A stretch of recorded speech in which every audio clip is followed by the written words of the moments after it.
Welcome back. We are reading some more real estate. Can't wait, right? Well, here we go. The Wall Street Journal. To position yourself as more broadly read, I suggest you read the Wall Street Journal. It has a wonderful core group of writers in the real estate space as well as lending, economy, and the Federal Reserve.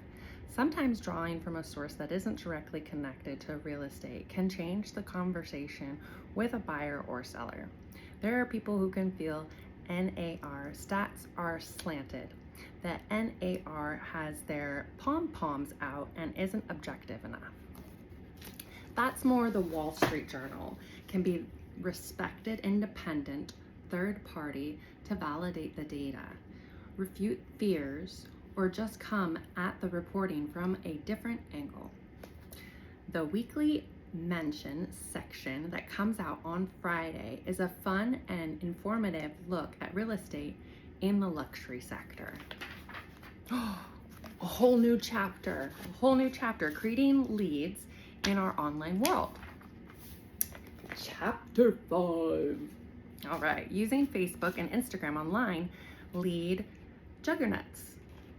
Social media has changed the real estate game by enabling you to reach a larger audience for your services and creates inquiries and leads for your businesses. Unless you're a social media maven or trying to keep up with the Kardashians, I suggest you just focus on Facebook and Instagram as your social media stalwarts. With these two platforms, you can find and communicate with prospects, market yourself, your services, and your listed properties, and converse with your past clients and sphere of influence. Although TikTok has a lot of reach, especially with the younger age demographics, the controversy surrounding it and possible legislations limiting its use makes it a less appealing option in my book. Additionally, the primary users of TikTok are in the younger age demographic and currently have a small footprint as buyers or sellers of homes. Balancing traditional and social media strategies. All social media has greatly influenced real estate agents' time management. The overinvestment of time in social media can reduce revenue rather than increase sales. If you ask most agents, they're likely to say that social media accounts for much larger portions of their business than it actually does. According to the National Association of Realtors, NAR, a recent study shows that prospects coming directly from social media accounts for less than 2% of sales, although I do think social media numbers are somewhat wrapped up in the 43% of buyers who get referred to an agent. Using social media to communicate with your sphere and past clients keeps you top of mind with them. Although Facebook and Instagram are no doubt increasingly important lead generation tools, allocating the right time, strategies, and communication systems helps you maintain the current balance between traditional business strategies and new tech-savvy strategies. Personal or business, using social media accounts effectively. Using Facebook and Instagram in real estate can be a great way to build relationships and stay at the forefront of the technological world. But because real estate agents often use both their personal and business relationships to conduct business, the line between the two can become muddled. I personally believe you need to establish both types of uses for your social media accounts.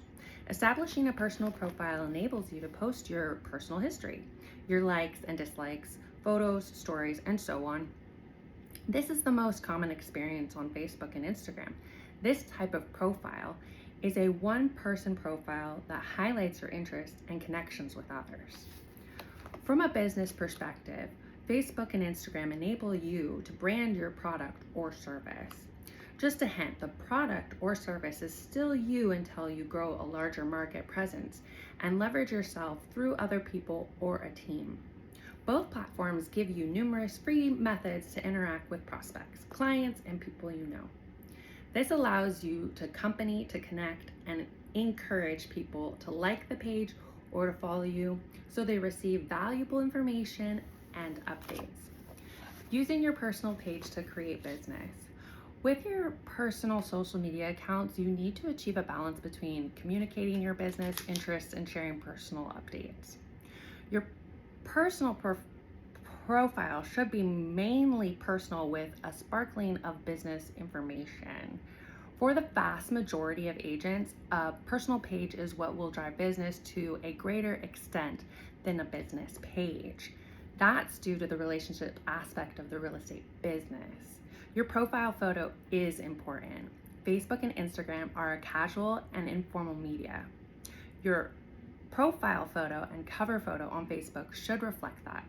You don't need a glamour shot, professional headshot, or airbrushed portrait. In fact, it's probably better not to use those. This is your personal page, but you'll get crossover from personal contacts with whom you do business. So it's important to choose a photo that represents who you are in a casual setting, but isn't too hobby driven or inappropriate. Remember that your profile photo will appear in most posts, communications, and connections. Choose one that shows you as both the warm, personal person next door and the professional. Choose one that shows you as both the warm, personal person next door and the professional. The mistake I see too frequently is a picture that makes a person appear unapproachable. Walk the fine line with business on your personal page. Too many agents blur the line between business and professional too much. They post every new listing on their personal account.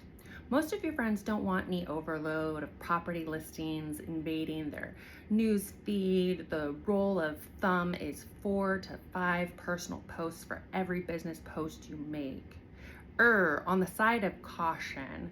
If you think you may have overdone the business post this week, you probably have. One option that is softer than in your face listing announcement is congratulations post to a new buyer who is closed. Creating a thank you or congratulations post with a photo or video of the happy family is a powerful way to cross over to business from professional. To amp that up further, ask the client if you can tag them in your congratulations announcement. You don't want to tag them without their permission. If they agree, and most will, you will see that friends post and congratulate them on their new home. Be sure to review and watch each response. You can see people frequently say, "We want a new home too," or "We would love to move to that area as well." Those are comments that create initial lead opportunities. Watch for life changes. One of the best ways to use Facebook is by listening rather than posting. Keep an eye on your friends' posts to see what is happening and changing in their lives. The coolest part of Facebook and Instagram is how quickly you can pick up on clues and cues of change. Be sure to engage, respond, or even just give them a thumbs up or heart. Before social media, you often heard about job transfers, marriages, pregnancies, empty nest situations, and many other life-changing events months after they happened. With Facebook and Instagram, you can be front and center when life events happen and congratulate or commensurate with your friends, clients, and past clients. The right message or comment can lead to a wealth of new business. Telling people how pleased you are about the announcement of a new child can lead them to motion that their home is now getting cramped. You generally won't have to say too much because your warm greeting will jog their memory about your real estate business. If you need to remind them of your profession, lightly or casually, do it after a few comments back and forth. You can also private message the person if you don't want to publicly seem like you're punching on a lead opportunity. Getting people to share your posts. No technique can make up for poor content. The first rule of getting more shares is to post something worth sharing. You can increase the sharing if you make the post visually stimulating as well as mentally stimulating, using photos and videos as much as possible. The share numbers go through the roof when you do. Now, thank you so much for starting this new chapter with me, and hopefully I will read your comments shortly and get back to you. Please watch my other videos. and enjoy some more success with real estate. Bye.